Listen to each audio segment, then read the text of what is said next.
Joao Felix is a very, very interesting player. If you've watched this guy play, you know that he definitely knows how to play. He's got all the talent in the world, but he just hasn't found that club that has clicked yet. He was very, very good at Benfica in the one season that he played, scoring loads and loads of goals, but he just hasn't found that in any of the top five European leagues. And today I'm going to be breaking down what I think really went wrong, and I'm just going to be analyzing him. So yeah, all right, so first things first, we need to look at his overall profile. Joao Felix himself has said he preferred to play as a number 10. He said that when he was playing for Chelsea on loan, but I actually think he's probably more of a false 9 rather than a 10.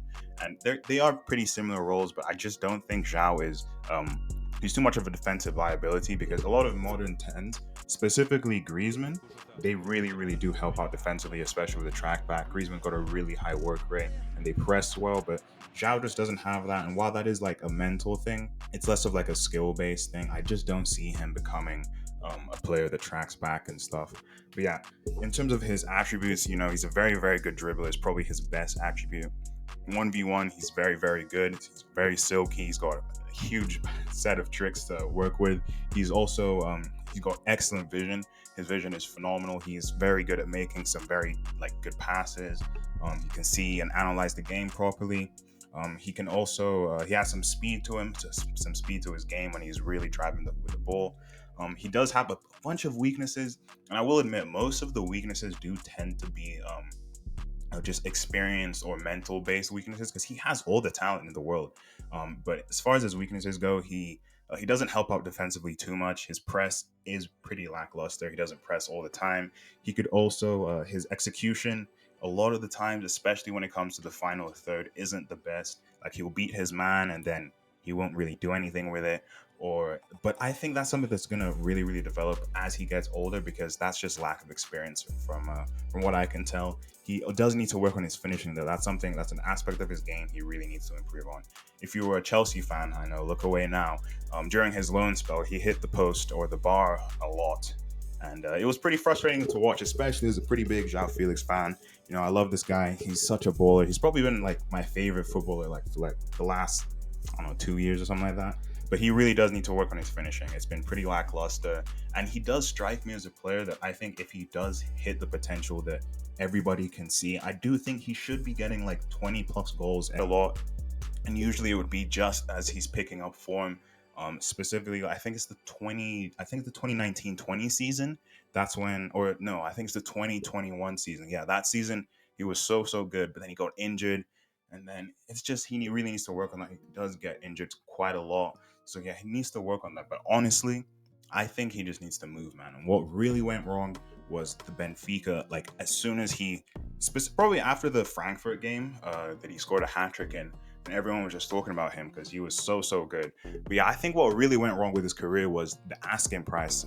I'm pretty sure it was 126 euros or something. That's a lot for a teenager, right?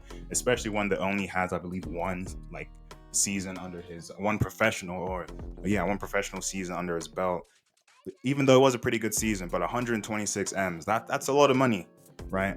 And he also went to Atleti, which isn't known for their they aren't known for developing youngsters like that. I mean, they have created some very good forwards, of course. Fernando Torres, Falcao, Griezmann, he does have a similar profile to Joao, but again, he does help out defensively. He's better defensively, and I think he's a lot more versatile in the attack, and his finishing is much better. But ultimately, I think with Joao, what he needs to do is he should have gone to Arsenal. I don't know why he didn't. I forgot what website it is that I read it on, but Joao, he had a choice of Arsenal, United, and Chelsea. Atleti, they just didn't want 80 mil. I don't know why Atleti wouldn't take that, because no one else is going to pay that amount. I don't think anyone else is going to be paying 80 mil for him, at least anytime soon, unless next season he does really well at Atleti, but I don't see that happening either, especially since, Diego Simeone is not the biggest fan of this guy. I mean, he just got stripped of his number 7 jersey, and I'm pretty sure he got excluded from the training as well. And they've both been pretty public about how they feel about one another. Joao I'm pretty sure he said something along the lines of Simeone's football is just hell to play. So I think it ultimately sucks. He shouldn't have gone to Atleti, and the price tag was just so much for a teenager coming off of only one season top leagues of football.